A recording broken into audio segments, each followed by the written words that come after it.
My friend Tally and I are ready to test drive another sushi roll.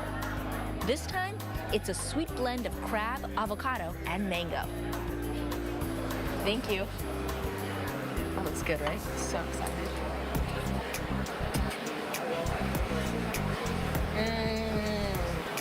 That is good. All right, you know what I think I could do with this one, though? Black sesame seeds, because I think it'll be really pretty against the white rice. Gorgeous, yep. I love the mango. I love the mango, too. Sweet and good. Yeah, it's really, really tasty.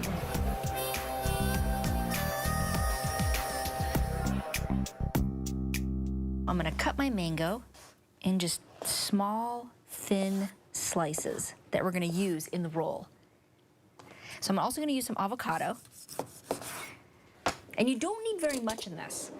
In fact, less is more. You don't want to overfill the roll too much, or otherwise when you go to roll it, everything kind of squirts out the sides. So a little bit goes a long way. You just cut it again in small little thin slices. Everything is petite and thin. And then move it. There we go. And then take my red bell pepper from before. And again, I just slice the red bell pepper super thin.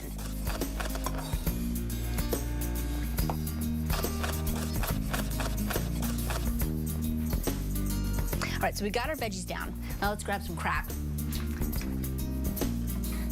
So I got some really nice lump crab. So a pound of lump crab. And I've already kind of gone through it to make sure there weren't any extra shells and broke it up a little bit.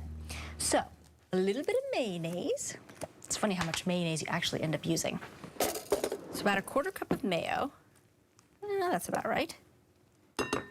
And some lemon juice from before. About 4 teaspoons or so of lemon juice. And you can usually get that from a juicy half a lemon. And to sweeten it up a little bit, some brown sugar. We're gonna use 4 teaspoons of brown sugar. And if you're thinking it's kind of weird that I'm adding brown sugar, it actually works because the crab is slightly sweet, so the brown sugar just enhances the flavor. 4 teaspoons, here we go. That's 4. That's done. Mix it all together. And set that aside. So now, I grab my sushi mat. Now, this is a sushi mat you can get at Asian markets, and I just wrap it in plastic wrap so nothing sticks to it. It's reusable, it's inexpensive, it's something you can keep at home and you can use whenever you feel like having sushi night. Grab some sushi rice. So the sushi rice you can make yourself, but I grabbed some from Hamasaku.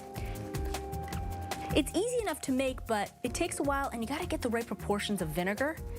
So it's just easier to buy it. We're gonna use some of this later. And now, here's the trick to dealing with sticky rice. Now, it's called sticky rice for a reason. It sticks to everything. So I like to dip my hands in some water, and then I take my hands and spread out the rice. And you want a nice thin layer. And you want to keep a border about 1 to 2 inches. So when you roll it up, you can just peel the mat off easily. Nice thin layer. Now, I need the nori.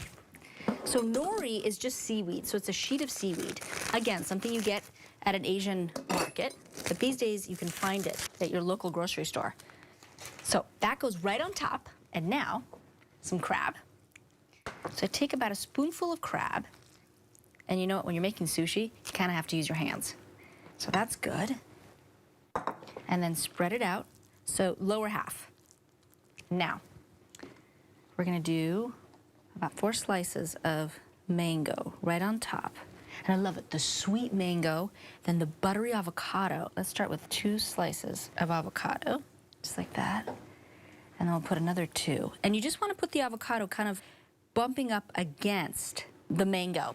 And then I take a few slices of the red bell pepper for color and a little texture and put it right on top. And now comes the fun part. So I take the mat and just hold the crab mixture and just flip it. And roll and flip and roll and don't look back. Just keep going, okay? And see how easily it comes off because there's plastic wrap on it? And voila, I just take that and you take the mat and just kind of squeeze it to form a nice roll. And then, ta-da! Then I take my black sesame seeds because I love the color. Look at that color combo, right? It's gorgeous. And then sometimes what I do is I take it and gently just kind of roll it there and pick up all of the leftover black sesame seeds that are all over the table. Good way to clean it up. Now to cut it. We're gonna dip our knife in some water because, again, the rice will stick to, not only does it stick to your hands, it sticks to everything. It sticks to the knife too. So we cut the first one off, and you wanna dip your knife after each cut. And then you wanna cut them kind of thin. Depends on how you like to put it in your mouth. I don't want it too thick. And see, look at that. How pretty is that? You can see all the colors. All right, so I'm gonna finish cutting and finish making my rolls. Up next, if you thought all of the sushi looked the same, it doesn't. See what I mean? It's my fun salmon hand roll, a whimsical cone of sushi that's a blast to build.